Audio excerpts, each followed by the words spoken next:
चुके हैं। आप सभी का बहुत बहुत स्वागत है। मेरा नाम सौरभ लाल है और इस मॉडल गांव प्रोजेक्ट में बतौर सीईओ में एसोसिएटेड हूं। और आज जो ये मीटिंग हम लोग कर रहे हैं, ऐसा आप लोगों ने जो विलेज मैनिफेस्टो का काम ऑलरेडी शुरू कर दिया है, उसके बारे में हमने चर्चा करने के लिए ये मीटिंग बुलाई है। हमारे साथ डॉक्टर हीरालाल भी जुड़े हुए हैं, जो हमारे मेंटोर हैं और पूरे प्रोजेक्ट की हमारी बैकबोन हैं, जो इस बारे में आपसे चर्चा करेंगे। हमारे साथ सौरभ सिंह जी भी जुड़े हैं। सौरभ सिंह जी आरबीआई में कार्यरत हैं और इनका बहुत अच्छा एक एकेडमिक और रिसर्च बेंट ऑफ माइंड है। ये अभी हार्वर्ड से अपनी एजुकेशन भी परस्यू कर रहे हैं और हमारे साथ मैनिफेस्टो में के माध्यम से जिस तरह से ये कॉन्सेप्ट बढ़ रहा है, अलग अलग लोगों तक पहुंच रहा है, इसमें क्या ऐसे आपका सुझाव हो सकता है, कैसे हम इसको और अच्छा कर सकते हैं और मजबूती से आगे बढ़ा सकते हैं, इसमें सौरभ जी हमारी मदद करेंगे। Saurabh ji, welcome. Thank you so much. Saurabh ji अभी हार्वर्ड से अपनी आगे की पढ़ाई अभी कर रहे हैं और नौकरी के साथ साथ ये कर रहे हैं। बहुत ही एकेडमिकली बहुत ही इनका एक एक्सीलेंट ट्रैक रिकॉर्ड रहा है और आरबीआई में नौकरी करते हुए इतना एक एम्बिशियस अपना पर्सनल ग्रोथ का एक एजेंडा लेके चलना और एक सेल्फ डेवलपमेंट के लिए इतना डिटर्मिनेशन दिखाना, एक बहुत ही सराहनीय बात है। और हमें बहुत खुशी है इस बात की कि वो हमारे साथ इस प्रोग्राम को और मजबूत करने के लिए उन्होंने कंसेंट दी है और हमारे साथ आज जुड़े हैं। तो सौरभ जी, मोस्ट वेलकम। और अभी कुछ ही दिन पहले सौरभ जी को चीफ मिनिस्टर साहब ने भी बुलाया था और काफ़ी लंबी अलग अलग इनिशिएटिव्स पे उनके साथ डिस्कशन हुआ। तो ऐसे लोग जिनका ऐसा बैकग्राउंड है और ऐसी सोच है हमारे साथ जुड़ते हैं, तो इससे हमें बहुत प्रोत्साहन मिल रहा है मॉडल गांव के प्रोजेक्ट को लेके। और खासा आप लोगों के साथ आज इनको रूबरू कराने का जो एक प्लेटफॉर्म हम तैयार करने की कोशिश कर रहे हैं, तो उससे आप लोग को भी उससे काफ़ी लाभ होगा, काफ़ी एक नए पर्सपेक्टिव्स हम लोग के सामने आएंगे। और हमारे लिए बहुत अच्छी बात है कि जिसको खुद मुख्यमंत्री बुला के उनसे राय ले रहे हों और वो आज हमारे साथ जुड़े हों, तो एक बहुत ही अच्छा मौका है हम सबके लिए कुछ ना कुछ सीखने का, कुछ नया समझने का।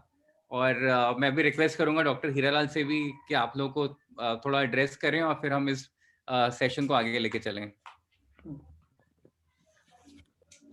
देखिए, आप सभी लोगों से हम लोग बात कर रहे हैं, आप सभी लोग हम लोगों के इस अभियान से जुड़ करके काम कर रहे हैं। तो आज सुबह ही जो सौरभ सिंह हैं, इनसे बात हुई। सौरभ सिंह बलिया के रहने वाले हैं और एक बहुत ही साधारण परिवार से ताल्लुक रखते हैं, लेकिन इनका एक सपना है कि इन्हें अपने जिंदगी में कुछ कर गुजरना है। और ये बहुत पढ़ाकू टाइप के हैं। ये आईआईएम से जब पढ़ रहे थे तो वहाँ टॉपर बने और अभी एक सप्ताह पहले ही अपने उत्तर प्रदेश के मुख्यमंत्री जी माननीय आदित्यनाथ योगी जी से ये मुलाकात किए। इनकी बाकायदे चर्चा हुई कि उत्तर प्रदेश का विकास कैसे हो। एक बात। दूसरी बात, ये आरबीआई, आप जानते हो आरबीआई की नौकरी कितनी अच्छी होती है, प्रेस्टिजियस होती है। नौकरी करने के बाद इन्होंने अभी तक पढ़ाई का और सीखने का, समाज को आगे ले जाने का पीछा नहीं छोड़ा। मैं ये बात इसलिए बता रहा हूँ कि हम लोग छोटी सी चीज पा जाते हैं, उसी में संतोष करके बैठ जाते हैं। तो ये इस समय हार्वर्ड से मास्टर ऑफ पब्लिक पॉलिसी कर रहे हैं इस समय। ये मतलब आरबीआई की नौकरी भी कर रहे हैं और हार्वर्ड में पढ़ाई भी कर रहे हैं, मास्टर प्रोग्राम कर रहे हैं। इससे आप ये समझ सकते हैं कि आगे जाने के लिए कोई सीमा नहीं है और आदमी को प्रयास हमेशा करते रहना चाहिए। आज जो सडन हम लोगों ने आप लोगों के साथ ये प्लान बनाया है बात करने का, कि जो हम लोगों का पार्ट एक है विलेज मैनिफेस्टो का, उस विलेज मैनिफेस्टो में आप लोगों ने मैनिफेस्टो बनाया, उस पर अपना फोटो लगाया, नाम लिखा। तो हम लोगों ने अब तक ऐसा कुल 23 लोग कर चुके हैं। तो आज हम उन 23 लोगों को के लिए ही अचानक बैठक बुलाई कि आप लोग हमारे इस काम के एक तरह से ब्रांड एम्बेसडर हो गए। आप लोग इसमें हमारे लीडर हो गए। किसके लिए? विलेज मैनिफेस्टो के एक तरह से लीडर हो गए। तो जो इसका मकसद है वो कामयाब होना चाहिए। आप लोग इसका सॉफ्ट कॉपी और इसका हार्ड कॉपी बनवा करके और गांव में और उस एरिया में, जिस एरिया में आपका ये मकसद है, सबसे मिलिए, सबको बांटिए, सबको दिखाइए, सबको समझाइए और अपने आप को अगले 1 महीने के अंदर पूरी तरह से उस गांव में आपको स्थापित कर लेना है। उस गांव का लीडर, सोशल लीडर बन जाना है। ये आज मकसद है इसका। ये जो अचानक बैठक, इसमें हम लोग केवल उन 23 लोगों की बैठक ये कर रहे हैं जो कि पोस्टर बना करके और हमें उन्होंने भेज दिया है। केवल इसमें इस समय 23 लोग हैं। अभी तो 15-16 लोग हो गए हैं, 2-4 लोगों ने ज्वाइन नहीं किया क्योंकि वहां दिक्कत होती है नेट वगैरह की। तो सौरभ, मैं चाहूं तो मेरा मकसद क्या है ये बैठक करने का?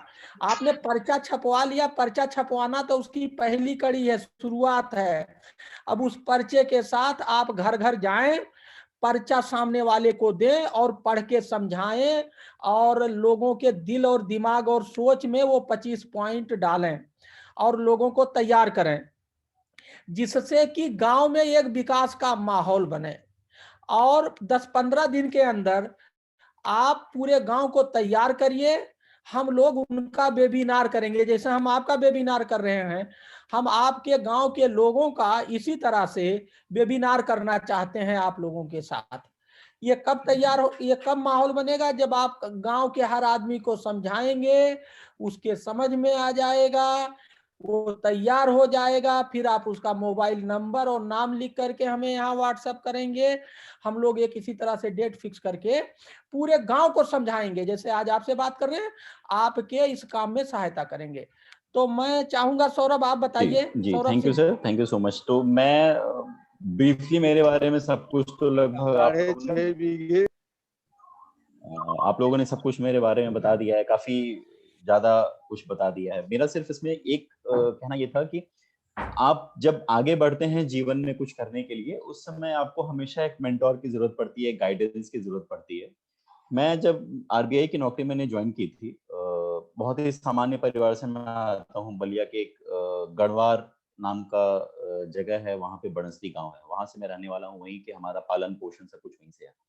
तो जब मैं रिजर्व बैंक की नौकरी ज्वाइन कर लिया, मैंने आईएएम वगैरह की पढ़ाई की, अपने आप को उस मुकाम तक लेके आया, तो वहां पे मेरी पहली बार मुलाकात हीरालाल सर से हुई थी। हीरालाल सर वहां पे उस समय सीडीओ थे और मैं रिजर्व बैंक का प्रतिनिधि के तौर पे हम लोग जिले का विकास का कार्यक्रम करते थे।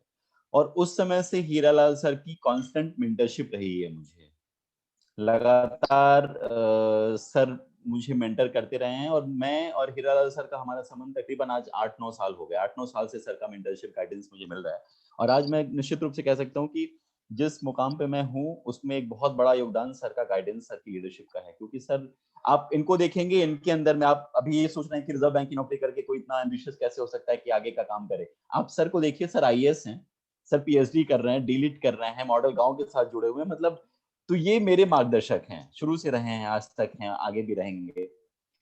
ये हमेशा हम लोग का एक जो ग्रुप बना है कि जो मॉडल गांव की टीम है, इस टीम में ऐसे मेरे ऐसे बहुत से ऐसे लोग हैं जो इस तरह की मानसिकता के साथ, इस तरह की सोच के साथ आपके साथ जुड़े हुए हैं। बीच बीच में सर से मेरी बात होती रहती है, कई विषयों पे हम लोग बात करते हैं, विकास पे, पॉलिटिक्स पे, इकोनॉमिक्स पे। मॉडल गांव इस दौरान सर का एक बहुत बड़ा पैशन है। मुझे पूरी स्वरूप के बारे में जानकारी नहीं थी, लेकिन सर के वेबसाइट, सर के ब्लॉग्स और सर के व्हाट्सएप मैसेजेस को पढ़ पढ़ के मुझे जब जानकारी हुई, तो मुझे लगा कि ये एक ऐसी मुहिम सर ने शुरू कर दी है, जो मुहिम अगर वास्तव में अपने मुकाम तक पहुंचे तो वो ना सिर्फ आपके प्रदेश के लिए, हमारे प्रदेश के लिए, संपूर्ण देश, संपूर्ण विश्व के लिए एक मॉडल बनेगा। और ये वास्तव में एक मॉडल बनेगा। इसलिए ये जो आप शुरुआती लोग हैं, 10-20 लोगों का जो ग्रुप है, आप हमेशा एक ध्यान रखिएगा कि आपके ऊपर एक ऐसी जिम्मेदारी है, क्योंकि आप वर्ल्ड लीडर बनने वाले हो। कल की डेट में राष्ट्रीय स्तर पे, अंतरराष्ट्रीय स्तर पे कोई सेमिनार होगा तो मुझे और हिरालाल सर से ज्यादा आप लोगों की पूछ होगी। कारण क्या है कि आप पहले वो चेंज मेकर हो, जिस चेंज मेकर का कॉन्सेप्ट का आप बात करते हैं, आप वो पहले चेंज मेकर हो जो इस चीज को आप लागू करने जा रहे हो अपने क्षेत्र में, अपने गांव में। हम सब तो आपके लिए फैसिलिटेटर हैं, हम सब आपको वो तमाम बातें बता रहे हैं, सिखा रहे हैं जो हमने अपने अपने क्षेत्रों में पढ़ी है, सीखी है, की है। मैंने रिजर्व बैंक में, मैं जो हार्वर्ड में वर्तमान में पढ़ाई कर रहा हूँ, वो पूरी की पूरी पढ़ाई इंटरनेशनल डेवलपमेंट की है। जब सौरभ लाल जी मेरे बारे में बता रहे थे सेल्फ डेवलपमेंट का और इस सब के लिए मेरे पैशन का निश्चित रूप से एक बहुत बड़ा कारण है हार्वर्ड जाने का वो, लेकिन वो कारण मात्र 5% है। 95% कारण जो मैं आज भी परस्यू कर रहा हूँ ये है कि मैं कैसे, जो हीरा लाल सर ने बताया कि समाज को हम कैसे आगे लेके जाएं। मैं तो खुशकिस्मत था कि मैं मतलब बैकग्राउंड से, उस पृष्ठभूमि से आने के बाद भी मैं यहाँ पे पहुंच गया। लेकिन मेरे ऐसे बहुत से ऐसे लोग हैं जो उसी तरह के सक्षम हैं, मेंटली फिजिकली उसी तरह का टैलेंट रखते हैं, लेकिन वो नहीं पहुंच पाते।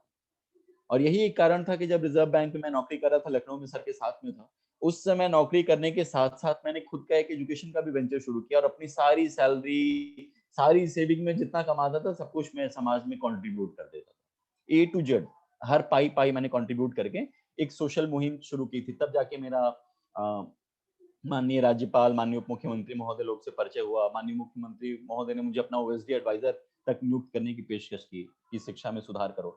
तो ये सब मुद्दे सिर्फ इसलिए हम लोग कर रहे हैं क्योंकि आपको बता सकें कि आप लोग बहुत अच्छे लोगों के साथ जुड़े हैं। हमेशा इस बात पे प्राउड फील करिए, हमेशा इस बात पे गर्व फील करिए कि आप एक बहुत अच्छी मुहिम का हिस्सा बनने जा रहे हैं। और ये जब आपको ये पता चल जाएगा ना कि आपका साथ देने वाला, आपका मार्गदर्शन करने वाले लोगों की जो टीम है वो बहुत स्ट्रांग टीम है, बहुत पैशनेट लोग आपके साथ जुड़े हुए हैं, तो अपने आप अच्छा फील होता है। मैं जब हार्वर्ड में अपने प्रोफेसर्स के साथ बैठ के बात करता हूँ, मुझे बहुत प्राउड फील होता है कि यार मैं कहाँ से कहाँ आ गया। वैसा ही प्राउड आप भी फील करिए जब आप हीरालाल सर से बात सुनिए कुछ, जब आप मुनीश सर से कुछ बात सुनिए, जब आप सौरभ लाल सर से कुछ बात सुनिए, आप वैसा ही गर्व आपको भी महसूस होना चाहिए कि आपकी जीवन की उपलब्धि है। ईश्वर ने आपको इस मुहिम के लिए चुना है। आप वो चुनिंदा 20 लोग हैं जो आने वाले भविष्य में, आने वाले समय में पहली पीढ़ी बनेंगे मॉडल गांव की, फर्स्ट जनरेशन। बहुत बड़ी उपलब्धि होती है। लेकिन इस उपलब्धि के साथ में कुछ जिम्मेदारियां भी आती हैं। और मेरा उद्देश्य आज के इस छोटे से आपसे बात करने का ये था। मैं भाषण देने के लिए यहाँ पे नहीं आया था। मेरा उद्देश्य सिर्फ आपसे बात करना है। मैं बात करना चाहता हूँ आपसे।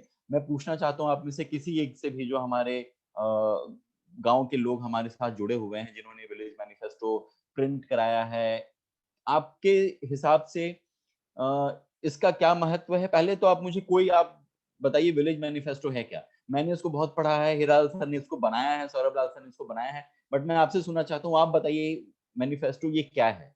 मॉडल गांव का कॉन्सेप्ट क्या है? तब जब आपसे हम सुनेंगे तब हमें पता चलेगा कि हमारी सोच और आपकी सोच कन्वर्ज हो रही है कि नहीं, उसमें कितनी दूरी है। तो आपकी राय बहुत जरूरी है। आप बताइए, आप में से कोई भी बता सकते हैं कि ये मॉडल गांव का कॉन्सेप्ट क्या है, विलेज मैनिफेस्टो के कुछ मुख्य बिंदु क्या हैं, आपके हिसाब से इसकी क्या जरूरत है? हेलो। हाँ जी, सुन सकते हैं आपको Awadhesh. Yes sir, good afternoon sir. Good afternoon, बताइए। सर, मेरा नाम अवधेश गंगवार है, मैं बरेली जिले से बिलोंग करता हूँ। जी। और मैंने सर बी फार्मा किया है यूपीटी लखनऊ से। अभी मैं प्राइवेट कंपनी में जॉब कर रहा हूँ। अच्छा। जी सर, मेरे हिसाब से विलेज मैनिफेस्टो में हमारा, जैसा कि आप जानते हैं, हमारी ज्यादातर जनसंख्या गांव से निवास करती है। तो कहीं ना कहीं हम लोग गांव में रहते हुए भी अपने जो कर सकते हैं और जो हम डिजर्व करते हैं उनसे बहुत दूर हैं। तो विलेज मैनिफेस्टो के माध्यम से हम लोगों को कनेक्ट करके क्या क्या वो कर सकते हैं, क्या क्या अपॉर्चुनिटीज हैं टू एक्सप्लोर, वो सब डिस्कस करेंगे उनसे। बहुत बढ़िया। खेती के साथ साथ हम साइड से क्या क्या और ऐड कर सकते हैं, को प्रोडक्शंस कर सकते हैं विद फार्मिंग, वो सब हम डिस्कस करेंगे और उसमें इम्प्लीमेंट करेंगे। तो डेफिनेटली यूपी और पूरा भारत, हम लोग ये अलग पहचान बनेगी। निश्चित रूप से बहुत बहुत बढ़िया और काफी अच्छी, बहुत ही मौलिक सोच के साथ आपने इसको एक्सप्लेन किया है। और कोई भाई बहन कोई और बता सकते हैं मॉडल गांव का कॉन्सेप्ट क्या है और विलेज मैनिफेस्टो की क्या जरूरत है आपके गांव में? कोई भी।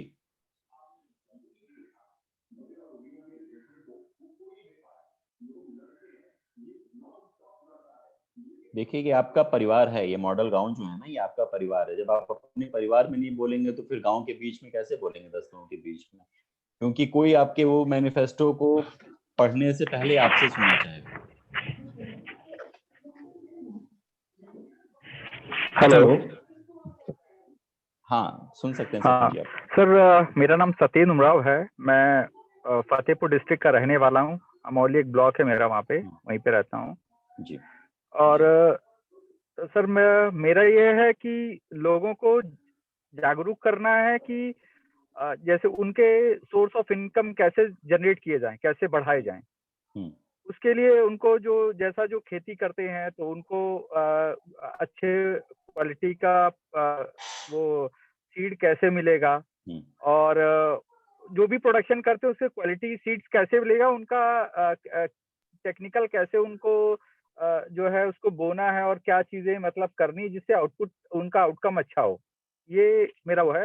और दूसरा एक एज अ मतलब जो गांव को एज अ एफपीओ के थ्रू एक ऑर्गेनाइजेशन ऑर्गेनाइज करके कि उनका प्रोडक्ट जो है एक वो बाहर भी सेल कर सके अच्छे रेट में। बहुत बढ़िया। तो आपका पूरा जो फोकस होगा डेवलपमेंट का वो एग्रीकल्चर और फार्मिंग से रिलेटेड फोकस है आपका?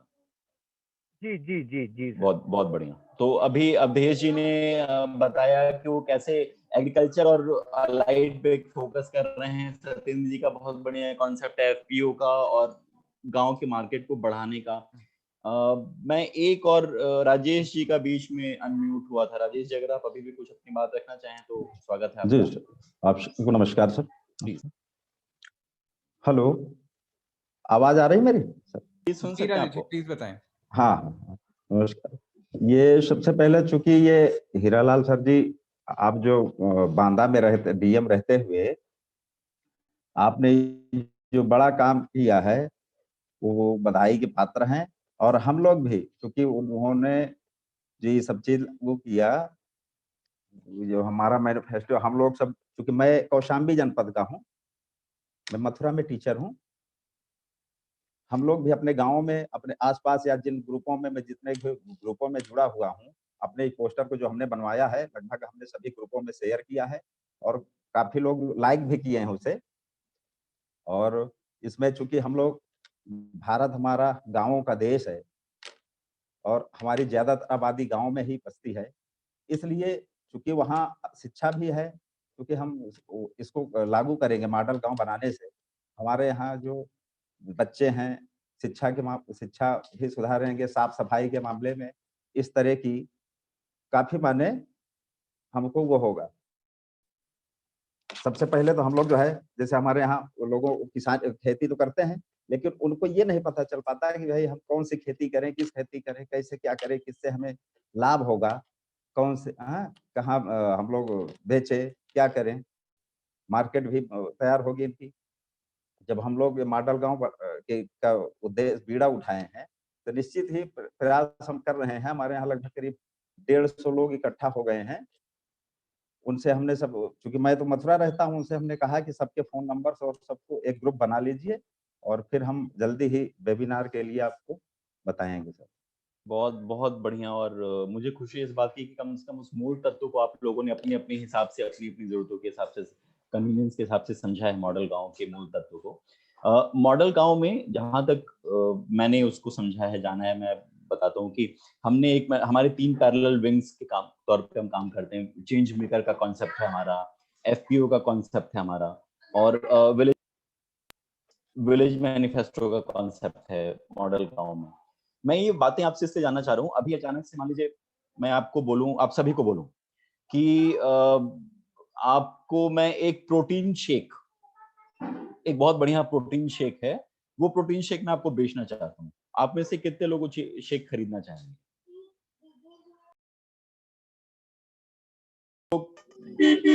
हाँ ना, कुछ भी, किसी भी माध्यम से, बस यही है।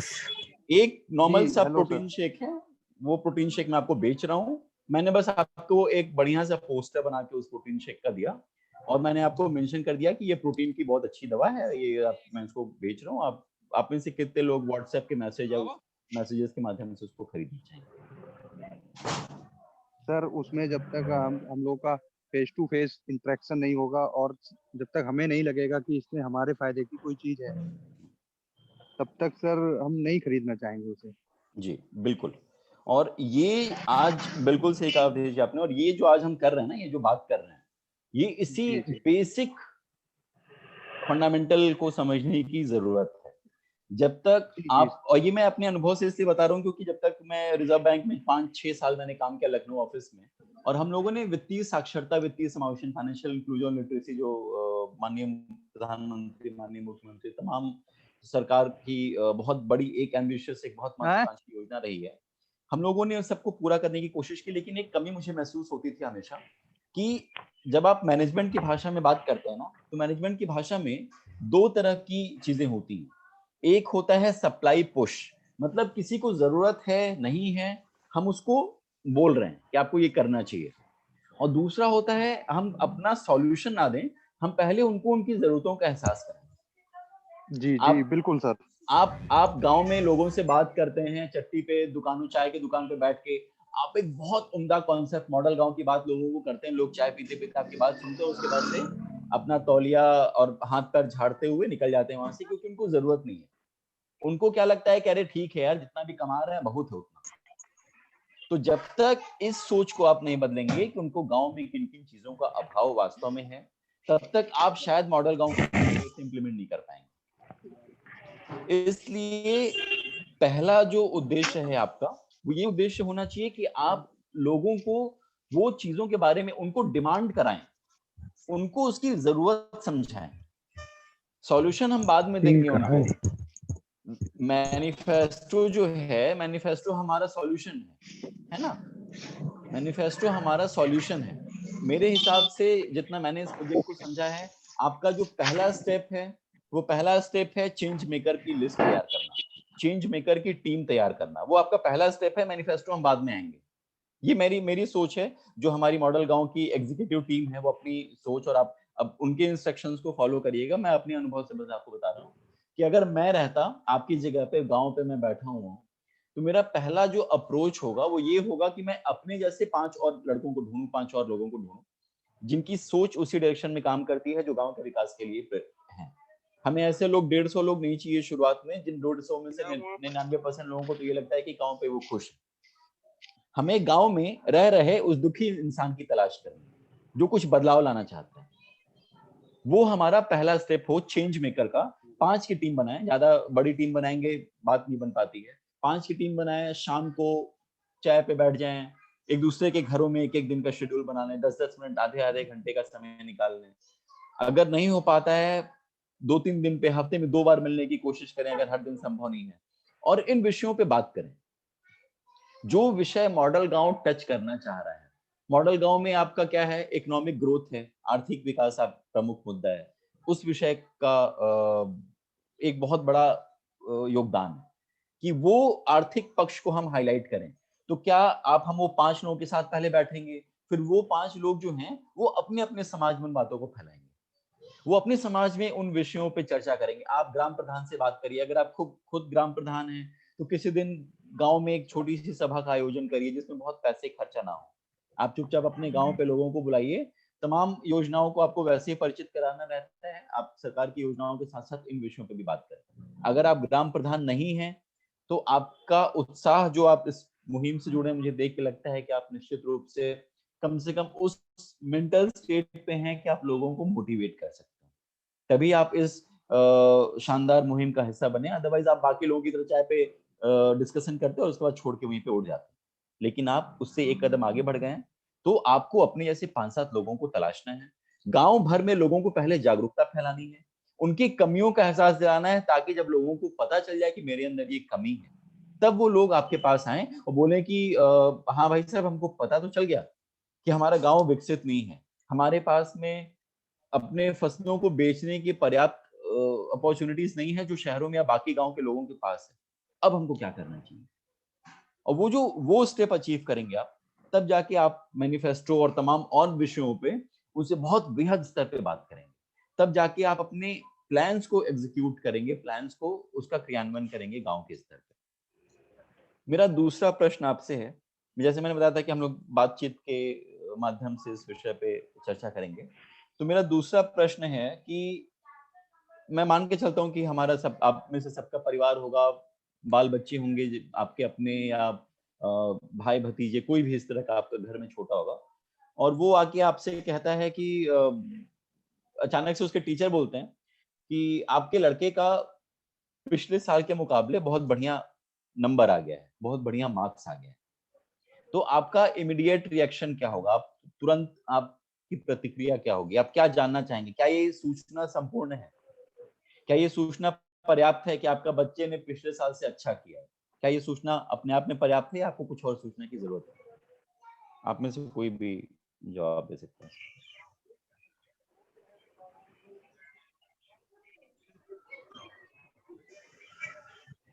नहीं सर, ये पर्याप्त नहीं है। अच्छा, आपको और कौन सी सूचना चाहिए फिर? अभी सर ब्रेकअप में जाना पड़ेगा अंदर की क्या अच्छा किया है, मतलब अगर वो एक स्टूडेंट है तो फिर एक उसका विषय हो सकता है कि किस विषय में सर अच्छा करा है।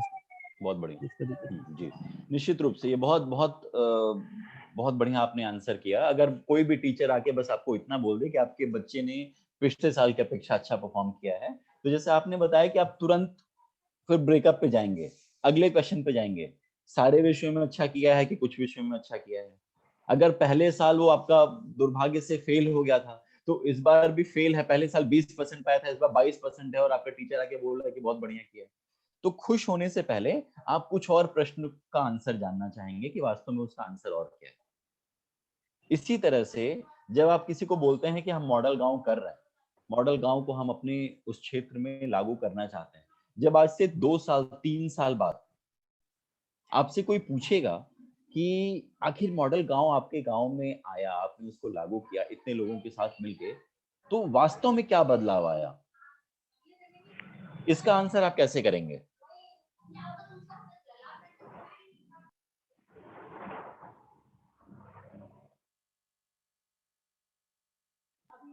मैं प्रश्न आपको फिर से दोहरा देता हूं। आज से 3 साल बाद आप अपनी मॉडल गांव की उपलब्धि किसी को बताना चाहते हैं, आप अपने मॉडल गांव की उपलब्धि किसी को बताना चाहते हैं, और वो आप किसी के पास जाके बोलते हैं उसी टीचर की तरह, जो टीचर ने बोला कि आपके बच्चे ने पिछले साल की अपेक्षा अच्छा किया है। आप जाके किसी को अगले साल या 2 साल बाद या 3 साल बाद बताना चाहते हैं कि हमारा गांव अब पहले से बेहतर हो गया। क्या ये एक संपूर्ण जवाब होगा मॉडल गांव की उपलब्धि बताने का? नहीं सर, हम केवल एक स्टेटमेंट में नहीं कह सकते कि हमारा गांव पहले से समृद्ध है। उसके लिए हमें उसमें बैकग्राउंड में भी जाना होगा कि हमने उसके लिए क्या क्या किया, कैसे प्रयास किए, और कहाँ कहाँ हमने इम्प्लीमेंट किया, कहाँ पे हमने वर्क किया, और सामने वाले को भी बताना होगा कि इस तरह से आप भी करेंगे, उन्हें कन्वेंस करना होगा। तो आपका भी अवधेश जी, मान लीजिए मैंने बता दिया, मैंने आपको बता दिया कि हम लोगों ने कृषि में बहुत काम किया, और हम लोगों ने 500 आदमी के साथ मिलकर कृषि में काम किया, और हमारा गांव बहुत सक्सेसफुल है आज के डेट में। क्या आप संतुष्ट हैं मेरे आंसर से, या आपको कुछ और इंफॉर्मेशन चाहिए, कुछ और सूचना चाहिए? तो सर पहले आपको मुझे भी तो बताना होगा, मैं सामने वाले को लगेगा कि मैं अपनी जगह ठीक हूँ, ये भी है ना सर। सामने वाला कहेगा मैं अपने, मेरे पास जो है मैं उसमें सेटिस्फाई हूँ, तो वही बात आ जाएगी। फिर से हमें उसको भी बताना पड़ेगा कि आप भी और बहुत कुछ डिजर्व करते हैं। बिल्कुल, ये आपने पहले प्रश्न को जोड़ दिया है इस प्रश्न के साथ, बहुत अच्छा है। चलिए, मैंने आपको कन्विंस भी कर दिया कि आप को वास्तव में जरूरत है, और ये वाला मॉडल आप अपना लेंगे तो आप भी सक्सेसफुल हो जाएंगे। अब आप कन्विंस्ड हैं? सर जी सत्येंद्र जी, बताइए। हाँ सर मेरा जैसे हमने एक उसमें बात किया कि मैं उसका प्रोडक्शन आउटपुट अच्छा चाहता हूँ, कि हमने 100 रुपए लगाए जी, और मतलब 5 से 6 महीने में वो 100 रुपया 600 रुपया हो गया, 200 रुपया हो गया है, ये सपोज करते हैं। हाँ। तो वो 3 साल हम मेहनत कर रहे होंगे, तो जो 100 रुपए का आउटपुट हमें मिला होगा 1000 रुपया, तो वो डिफरेंसेस तो क्लियर हो होंगे ना, कि हमने लास्ट ईयर हमने जो मेहनत किया तो इतना आउटपुट पाए थे, फिर नेक्स्ट ईयर इतना मेहनत किया तो इतना आउटपुट पाए। वो डिफरेंसेस तो एट लास्ट शो करेंगे ना। तो वो हम उनको वो डिफरेंसेस के थ्रू बता सकते हैं? जी बिल्कुल, मुझे यही आंसर चाहिए था। आपको आखिर में जब किसी को कन्विंस करना है तो आपको उसको वो 100 रुपए दिखाने पड़ेंगे, बताने पड़ेंगे कि आपने 100 लगाया था। जी, ठीक जी। है? वो आपको ये भी आंसर, वो आपको ये भी बोल सकता है कि अरे तुम 100 लगाए थे, 1000 कमाए, हम तो 100 लगा के 2000 कमा लिए। मतलब आप बात समझ रहे हैं? आपको जिसको हम पढ़ाई लिखाई की भाषा में कहते हैं बेस लाइन, आपने शुरुआत कहाँ से की? किसी को ये कह देना कि तुम्हारा बच्चा बहुत अच्छा ग्रो कर गया, तुम्हारे बच्चे का 2 ही परसेंट का ग्रोथ हुआ। एक बच्चे ने 20 से 22% पाया और एक बच्चे ने 98% से 100% पाया, लेकिन दोनों में बहुत जमीन आसमान का फर्क है। इसलिए बहुत जरूरी है आप सारे लोग जो अपने गांव में, विलेज, अपने क्षेत्र में, अपने जहां पे आप हैं वहां पे अगर आप मॉडल गांव को अडॉप्ट कर रहे हैं, मॉडल गांव के तरीके पे काम कर रहे हैं, मेरा आप सबको ये सुझाव होगा। मैं इसी विषय की पढ़ाई करता हूँ, इसीलिए मैं एक अथॉरिटी के साथ आपको ये विषय बता रहा हूँ कि मेरा सबको ये सुझाव होगा कि आप सबसे पहले जिस क्षेत्र में काम करना चाहते हैं, जैसे सत्येंद्र जी आप कृषि में काम करना चाहते हैं, अवधेश जी आप कृषि और बाकी रोजगार के अवसरों पे काम करना चाहते हैं, तो सबसे पहले आपके पास एक ग्राउंड लेवल का डेटा होना चाहिए किस स्थिति से आपने काम करना शुरू किया। फॉर एग्जाम्पल, जब आप अपने क्षेत्र में मॉडल गांव जब आपने अपनाया, उस समय लोगों के पास में कृषि को बेचने, अपने उत्पाद को बेचने की कौन कौन से मार्केट थे। उस समय वो जो चावल, गेहूं, दाल, तिलहन वो बेचते थे, किस मार्केट में बेचते थे, किस प्राइस पे बेचते थे, कितना उत्पाद होता था उनका। क्योंकि जब तक आप ये बेस नहीं तैयार करेंगे ना, आज से 3 साल बाद जब आपको वर्ल्ड लेवल पे जब आप जाएंगे, जब देश, अंतरराष्ट्रीय, राष्ट्रीय स्तर पे, प्रदेश स्तर पे आपको अपने केस के बारे में बताना होगा, तो आप वो बता नहीं पाएंगे, आप ऐसे आपके पास कहानी नहीं बन पाएगी। तो वो कहानी बताने के लिए जो मैंने बताया था कि मेरा पहला स्टेप है चेंज मेकर को तैयार करना। आपस में जो विषय हम यहाँ पे बात कर रहे हैं वही विषय को आप उन लोगों से बात करिए अपने गांव में, अपने क्षेत्र में। मेरा दूसरा स्टेप होगा, इससे पहले कि मैं विलेज मैनिफेस्टो पर मॉडल गांव को पूरी तरह से लागू कर दूं और उसके लिए काम करूं, मेरा जो दूसरा प्रयास होगा वो ये जानने का कि मेरे गांव की वर्तमान स्थिति क्या है। और इस स्थिति को जानने के लिए आपको कुछ ना कुछ आंकड़ों की जरूरत पड़ेगी। आप 5 परिवार का ही आंकड़ा पकड़िए, 50 परिवार का आंकड़ा पकड़िए, जो परिवार जो आपको लगता है कि ये परिवार जो है, इस परिवार को हम देखते हैं कि ये परिवार की कृषि की उत्पाद कितनी थी, ये कहाँ मार्केट में बेचते थे, या इनके लड़के के पास कोई अवसर नहीं था एम्प्लॉयमेंट का। हमने मॉडल गांव के तहत एक इंटीग्रेटेड अप्रोच पे काम किया और अब इनके लड़के के पास अवसर है, अब ये कुछ जॉब भी कर रहा है, उसको कहीं पलायन करने की आवश्यकता नहीं पड़ी। बट वो जो आपकी सक्सेस की स्टोरी है, आपकी जो सफलता की कहानी है, वो कहानी बताने के लिए आपको एक बैकग्राउंड की जरूरत पड़ेगी। आप अचानक से 2023 में आके ये नहीं कह सकते हैं कि मॉडल गांव बहुत सक्सेसफुल है, आप सब लोग लागू कर दो, क्योंकि तब आप राज्य स्तर पे, इवन जिले के स्तर पे भी तमाम लोग आपके मॉडल को स्क्रूटनी करेंगे कि वास्तव में आपका जो क्लेम सफलता को लेके उसका आधार क्या है। और ये अगर आंकड़े आपने आज इकट्ठा नहीं किए ना, तो ये आंकड़े फिर पूरी जिंदगी आप इकट्ठा नहीं कर पाएंगे, क्योंकि तब तक आप तो ऑलरेडी विकास का काम शुरू कर देंगे। आपको विकास से पहले के आंकड़े चाहिए।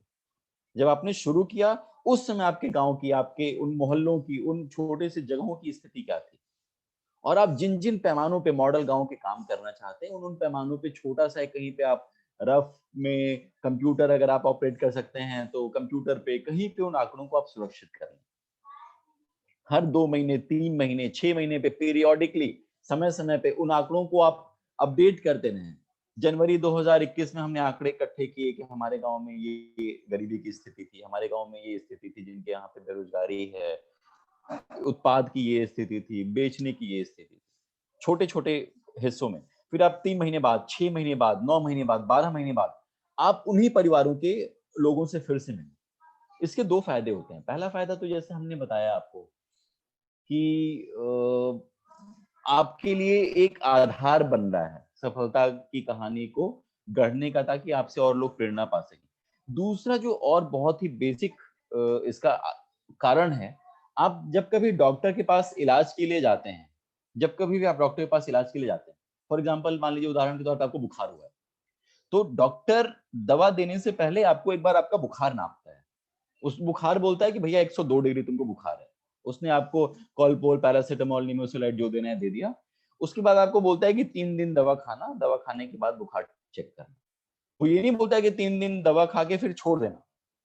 आप 3 दिन दवा खाते हो, आप फिर थर्मामीटर से अपना बुखार चेक करते हो, कब 102 से 104 हुआ है या 101 या 99 पे आ गया है। अगर वो 99 पे आ गया है, इसका मतलब कि बीमारी ठीक। अगर वो 104 हुआ है, आप वापस डॉक्टर के पास जाते हो, बताते हो कि साहब 102 से शुरू किए थे, 3 दिन दवा खाए, अब वो 104 पे पहुंच गया, तो डॉक्टर को लगता है कि समस्या कहीं और है। तो वो आपको फिर दुनिया भर के कुछ टेस्ट लिखता है, ब्लड टेस्ट कराता है, तमाम चीजें करता है, तब वो उसकी और मूल में जाने की कोशिश करता है। विकास ऐसे ही होता है। किसी भी क्षेत्र का, प्रदेश का, देश का, समाज का विकास ऐसे ही होता है। हम पहले एक आधार का आकलन करते हैं कि हम कहाँ खड़े हैं आज के डेट में। हम तब अपने ऊपर मेहनत करते हैं, अपने क्षेत्र में मेहनत करते हैं, तब हम उसका आकलन करते हैं। तो ये मेरे हिसाब से हमारे इस पूरे मॉडल गांव के जो इंटीग्रेटेड अप्रोच को हम लेके चल रहे हैं, मैं फिर से रिपीट करता हूँ, पहला स्टेप था हमारा चेंज मेकर की लिस्ट तैयार करना, जो आप जैसे पढ़े लिखे अच्छी सोच के लोग हों, वैसे लोगों की एक छोटी सी, बहुत पहली शुरुआत में 50 लोगों की टीम नहीं बनानी है, शुरुआत में 3 से 5 लोग, 7 लोग की टीम बनानी है, जिनके साथ आप रेगुलर इंटरेक्ट करके जो भी हम नई नई बातें समझते हैं, सीखते हैं विकास के बारे में, उसको हम उसकी चर्चा कर सकें। हमारा दूसरा स्टेप है कि उन्हीं लोगों के माध्यम से हम अपने गांव की, अपने क्षेत्र की एक रिपोर्ट तैयार करें जो आज के डेट में। उसके बाद उन लोगों पे हम धीरे धीरे करके काम शुरू करें, अपने समाज में काम शुरू करें, और हम उनके प्रोग्रेस को नापते जाएं। एक गांधी जी ने एक मंत्र दिया था, अगर आप में से किसी ने वो किसी को ध्यान में होगा, उनका एक मंत्र था, गांधी तलिस्मन इंग्लिश में बोलते हैं और गांधी जी का मंत्र हिंदी में। मंत्र ये है कि जब भी आप कभी दुविधा में हो, आपको पता ना चले कि आपको, मतलब आपको ये ना पता चले कि आपको कौन सा निर्णय लेना है, तो आप बस ये सोचिए कि उस सबसे गरीब इंसान का चेहरा याद रखिए अपने दिमाग में, जिसको आपने कभी मिला है, जिससे आप कभी देखे हैं, मिले हैं, बातचीत की है, और ये सोचिए कि आपका निर्णय उस गरीब इंसान पे क्या असर डालेगा। बस यही आपको सोचना है। आप अपने गांव के उन 2, 4, 5, 10 परिवारों के चेहरे को अपने दिमाग में बैठा लीजिए जो सबसे पिछड़े हो गए, और आप ये सोचिए कि मॉडल गांव को हमें ऐसा बनाना है कि वो 10 चेहरे को उनकी उनकी तस्वीर बदल देनी है। अगर आपको लगता है कि 1000 परिवार आपके गांव में, 1000 लोगों का आंकड़ा आप नहीं ले सकते हैं, बिल्कुल सही बात है वो, लेकिन उन 10 लोगों का आंकड़ा लीजिए, उन 20 परिवारों का आंकड़ा लीजिए जो सबसे गरीब है, जिनको सबसे ज्यादा समस्याएं हैं, और आप देखिए कि आपका मॉडल गांव, आपका विलेज मैनिफेस्टो उन लोगों तक कैसे पहुंच रहा है।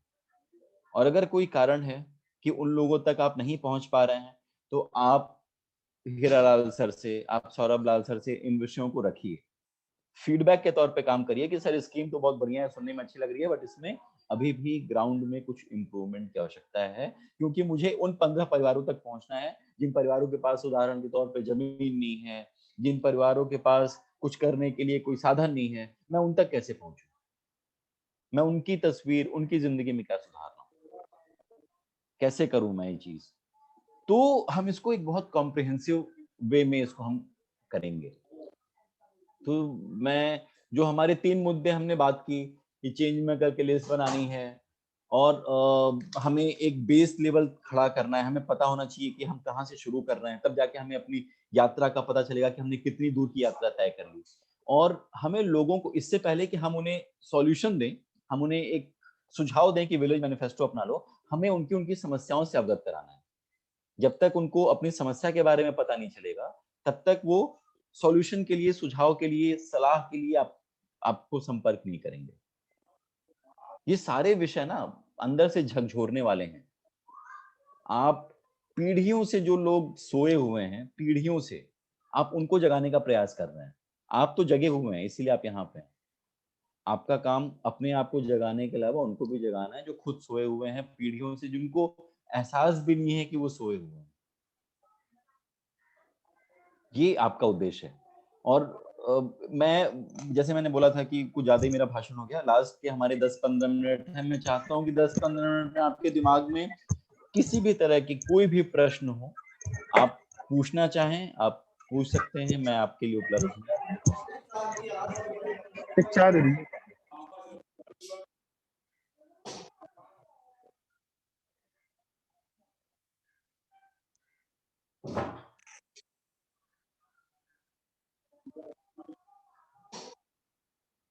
आप में से कोई जो 3 मुद्दों पे हमने बात किया, उन 3 मुद्दों के बारे में, उसके अतिरिक्त कोई मुद्दे, मॉडल गांव के बारे में कोई चीजें, गांव के विकास के बारे में कोई चीजें, अगर आपको किसी भी तरह का कोई भी प्रश्न आप पूछ सकते हैं। हेलो। और जी हेलो। हाँ, सुन सकते हैं आपको। हाँ हाँ सर, एक्चुअली क्या है कि मैं इस उसमें मॉडल गांव में ऑलरेडी काम काफी पहले, अभी कनेक्ट होने से पहले भी काफी काम कर रहा हूँ ऑलरेडी। अभी क्या है कि ये कोरोना जब शुरू हुआ तो सर क्या था, मैं अभी इधर लखनऊ रहता हूँ, तो यहाँ से मैं फादर को उनको ब्लड कैंसर है, तो उनको मैं जो है यहाँ से ट्रीटमेंट कराने के बाद जब गांव गया तो देखा कि वहाँ आदमी फ्रीली घूम रहा है। अच्छा। तो मैंने मतलब एक ऐसे ही प्लान आया, पापा, क्योंकि मेरे पापा जो है ऑलरेडी ये गल्ले का व्यापार करते थे, ये आड़त टाइप का, तो वो गुड़ भरा करते थे, गुड़ भरने का काम करते। तो मेरे एक प्लान आया कि क्यों ना हम मैन्युफैक्चरिंग करने लगे, उससे कुछ लोगों को रोजगार मिल जाएगा और मेरा भी अपना इनकम एक जनरेट हो जाएगा। तो मैंने वहां पे क्रशर चालू किया। तो रोजगार के नाम पे मतलब 5 से 6 आदमियों को, मतलब वही गांव के गरीब लोग हैं जिनको मैं काम पे लगाया हुआ हूँ।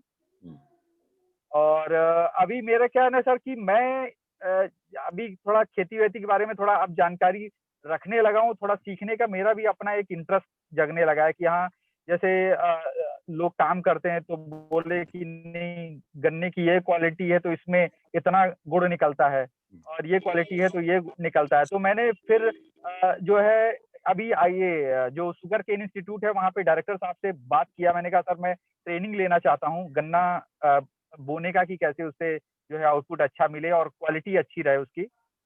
और अपने यहाँ लोगों को मैं ऑलरेडी बता रहा हूँ, मैं उनसे बता रहा हूँ कि हाँ, मैं वहां से गन्ना लेके आऊंगा और हम इसको बोएंगे। तो पहले मैं चाह रहा हूँ कि 4-5 बीघा मैं खुद का बोऊंगा, 8-10 बीघा जो लोग होंगे उनको भी वो करूंगा, ताकि उनको ये दिखे कि हाँ, इसमें कुछ आउटपुट आ रहा है। फिर वो जब साल भर के जो चीजें आउटपुट आएंगी, अगर अच्छा रहेगा तो मे बी वो मेरे साथ और स्ट्रांगली तरीके से जुड़े।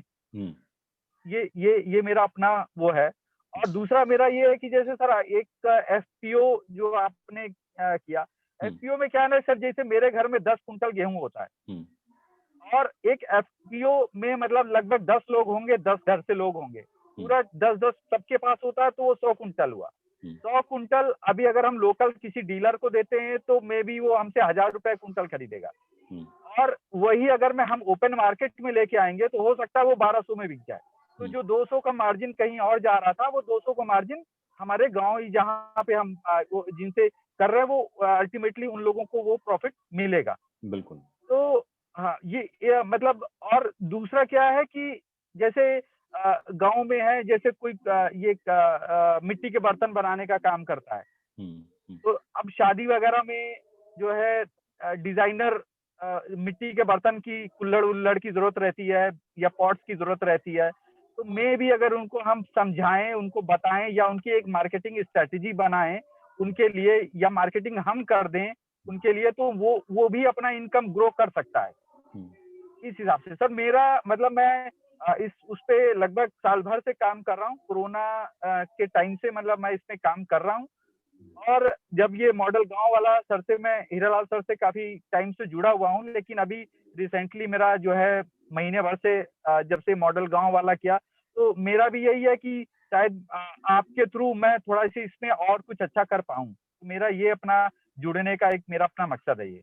नहीं, बहुत बहुत बढ़िया। और आप ऑलरेडी उन्हीं विषयों पे काम कर रहे हैं, चर्चा कर रहे हैं जिनकी हम बात कर रहे हैं, एविडेंस बेस्ड जिसको हम कहते हैं, कि आपके पास में साक्ष्य हो। तो आपने जैसे बताया ना कि आप चाहते हैं कि पहले आप अपने खेत में करें, ताकि लोगों को एक प्रमाण मिले कि हाँ, ये काम वास्तव में अच्छा है।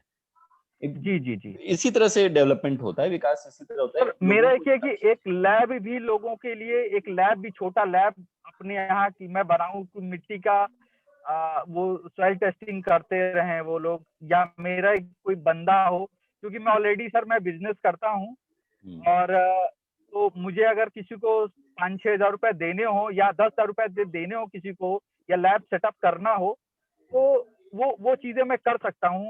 और करने के बाद लोगों को, जैसे सॉइल लैब है और अलग अलग तरीके सीड्स हैं। तो मुझे लगता है कि इस प्लेटफॉर्म से मैं बहुत अच्छा कुछ कर पाऊंगा आप लोगों की मदद से। नहीं नहीं, निश्चित रूप से, और आप जैसे लोग की ही जरूरत भी है इस प्लेटफॉर्म को। मॉडल गांव आप जैसे जो प्रोग्रेसिव, जो विकसित सोच के लोग हैं, जो प्रगतिशील सोच के लोग हैं, वो जुड़ेंगे तभी इस प्लेटफॉर्म को इसकी एक और मुकाम, इसकी पहचान मिलेगी। तो बहुत बहुत धन्यवाद आप अपनी बात शेयर करने के लिए। मुझे उम्मीद है कि आपकी बात से बाकी भी हमारे भाई जो साथ में जुड़े हुए हैं, जो हमारी बहनें साथ में जुड़ी हुई, वो इस विषय को भी समझेंगे, सीखेंगे कि क्यों इस तरह की सोच रखना बहुत जरूरी है विकास के लिए। और कोई अपनी बात साझा करना चाहते हैं, किसी तरह का प्रश्न, कोई भी क्वेरी, कुछ कोई भी चीज?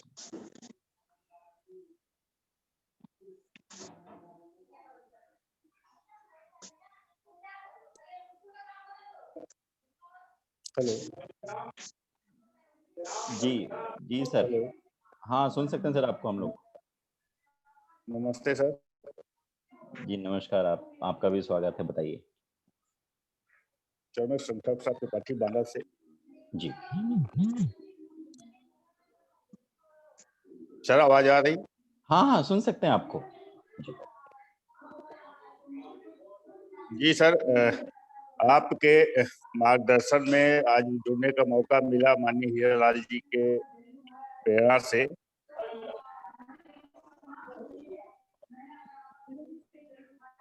जी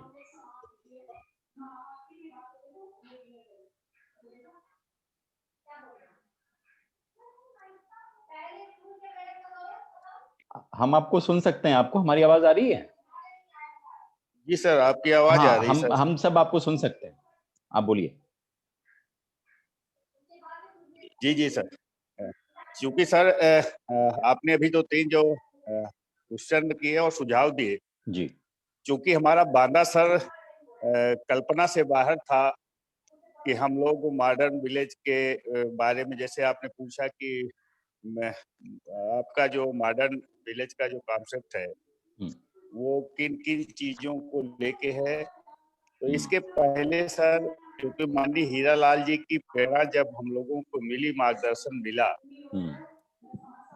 तो उनके द्वारा सर हम लोगों को बाहर, तत्कालीन हमारे जिलाधिकारी महोदय के रूप में उन्हें हम लोगों को प्रेरित किया और सीधे संवाद करके, और हम लोगों को सर बाहर भेजा माननीय अन्ना हजारे जी के यहाँ, और एक हेवड़े बाजार एक गांव महाराष्ट्र में था, वहां भेजा, ललितपुर भेजा, जालौन जो विकसित गांव थे। तो उससे सर हम लोगों को लगा कि जब हम देख के आए तो हमने माननीय जिलाधिकारी महोदय से कहा, सर अभी तो हम सोए थे, जैसे आपने कहा कि जो सोए हैं जिनको पता नहीं है कि हम सो रहे हैं, और ऐसे लोगों को गांव में जगाना और उनको इन सारी सिस्टम से जोड़ना, हर क्षेत्र की सर अलग अलग परिस्थितियां हैं। बिल्कुल, अभी हमारे कुछ साथियों ने अपनी आपसे बात बताई, जैसे मैं बताऊं, चूंकि मैं 5 साल ग्राम प्रधान रह चुका हूं जी, और निवर्तमान प्रधान के रूप में, तो सर मैं जब मेरे गांव गया तो मेरे यहाँ जो मेरी शुरुआती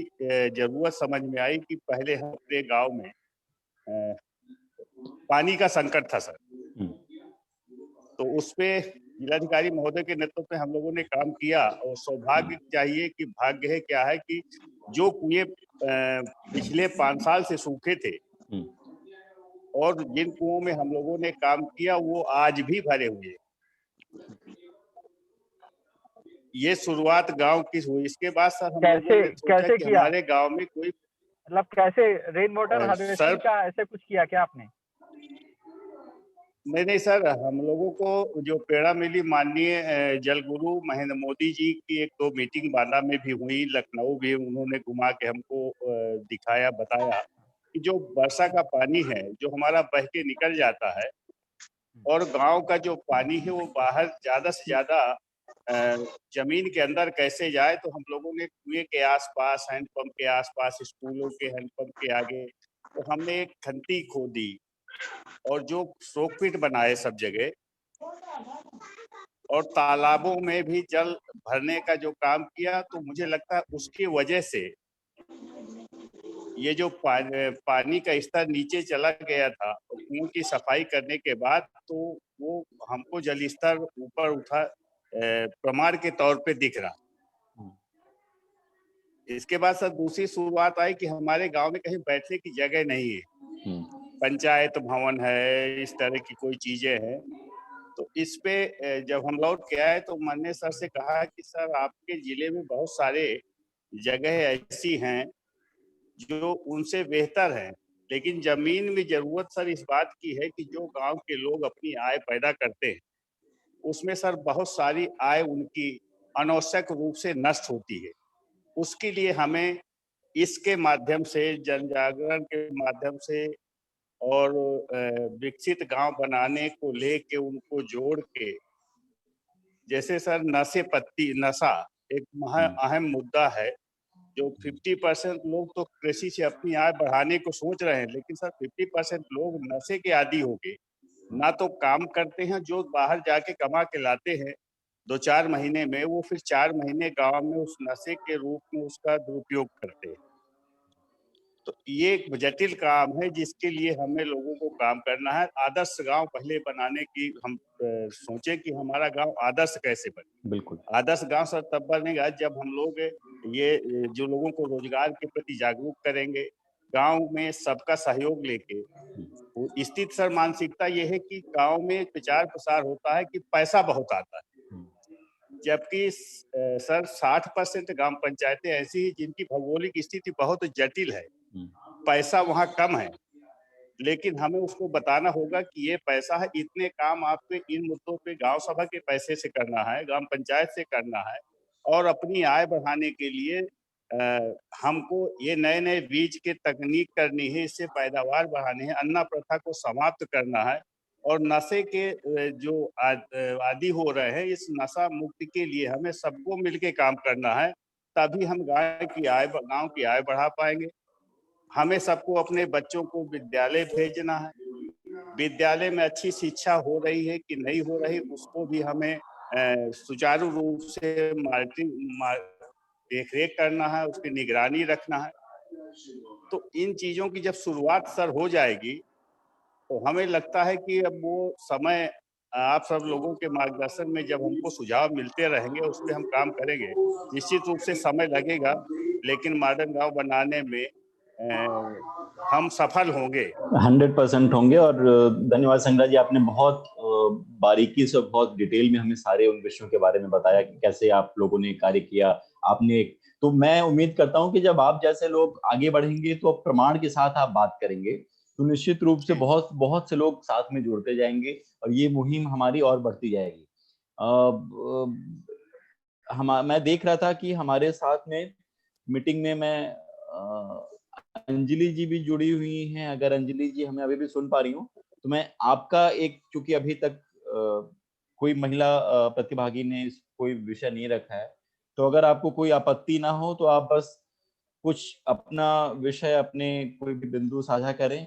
कुछ कोई पॉइंट साझा करने के लिए ना हो तो कम से कम वो 3 बिंदु आप फिर से हम सबको रिपीट करा दें, दोहरा दें, जो 3 बिंदु आज इस मीटिंग से हम लेके जाएंगे। अंजलि जी, अगर आप हमें सुन सकती हो तो।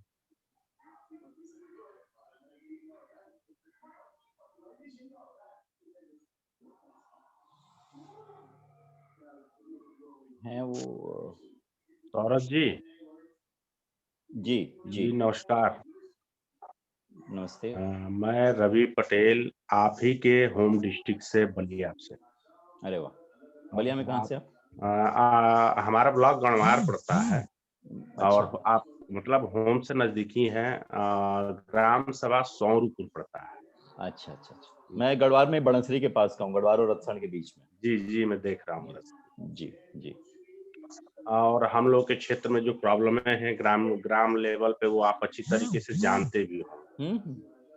हम लोगों के क्षेत्र में जो उत्तर प्रदेश के पूर्वी छोर पड़ता है, गांव में क्या क्या प्रॉब्लम है ये आप जानते होंगे बखूबी, चूंकि आप गांव से बिलोंग करते हैं।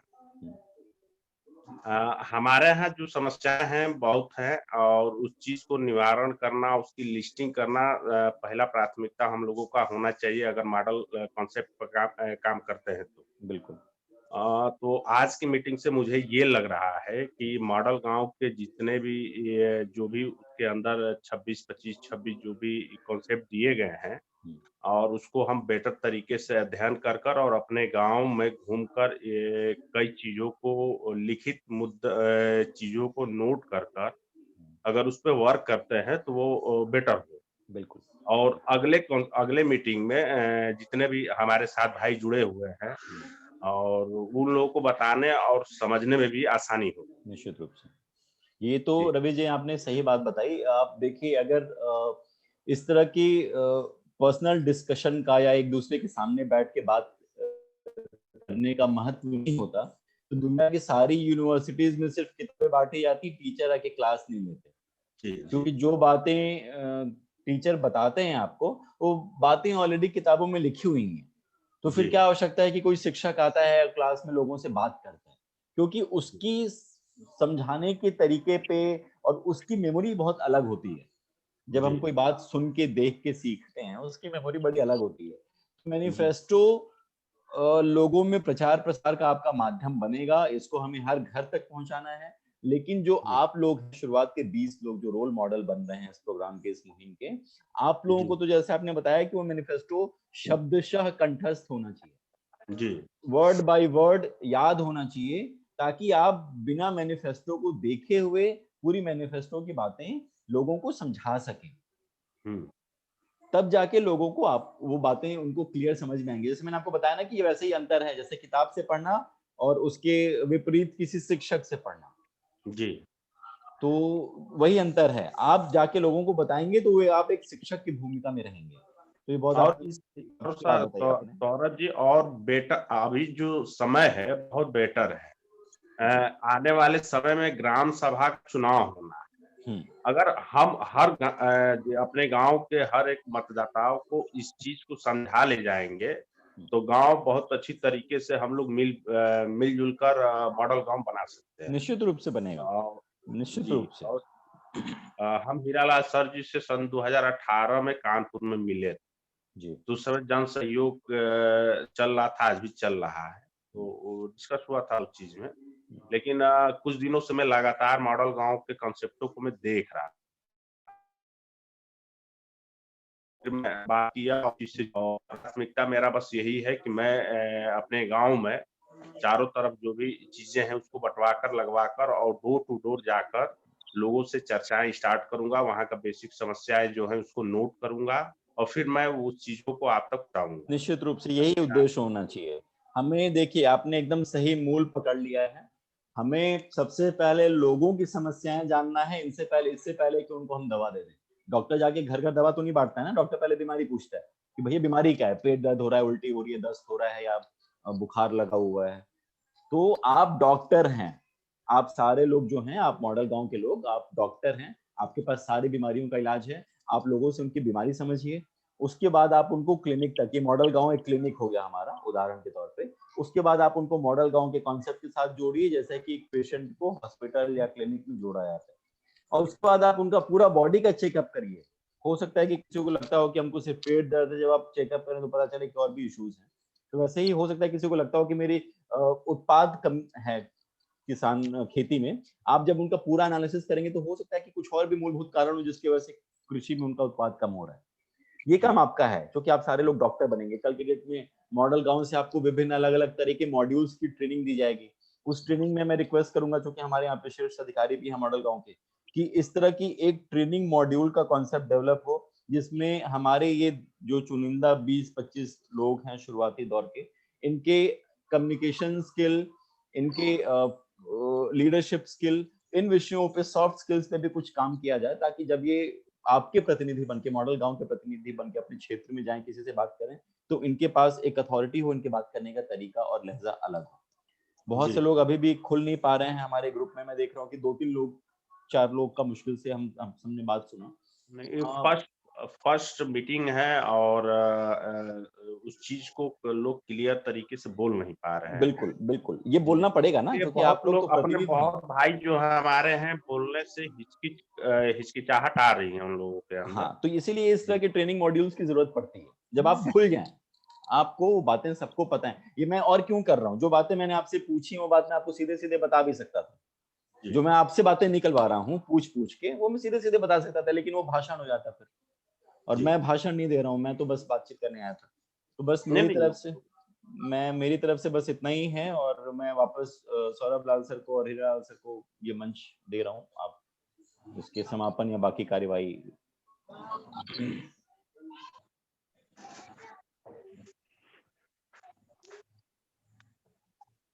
अब कुल मिलाकर के इसका सारांश क्या है? सारांश ये है कि मॉडल गांव का जो कॉन्सेप्ट है लोगों को बहुत पसंद आ रहा है।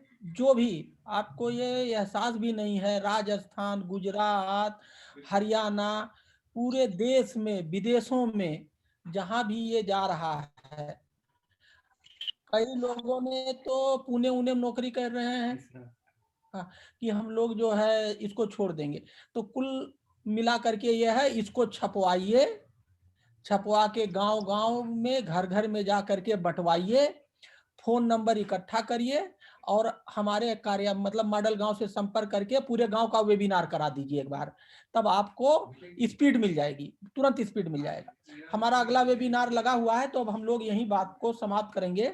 एक अगला, क्योंकि लगातार इसके इतने डिमांड आ रहे हैं मॉडल गांव के, अब आपको ही करना पड़ेगा। अगर आप सोच लेंगे, लोग कहते थे कि हमें पता नहीं है क्या करें, कैसे करें, क्या करें, तो मॉडल गांव आपको ये सब बताएगा, कैसे करो, क्या करो, क्यों करो, और अगर कोई समस्या आएगी तो दूर करेगा। जो आपकी मूल समस्या थी, क्या करें, कैसे करें, क्यों करें, वो हम सब दूर करेंगे।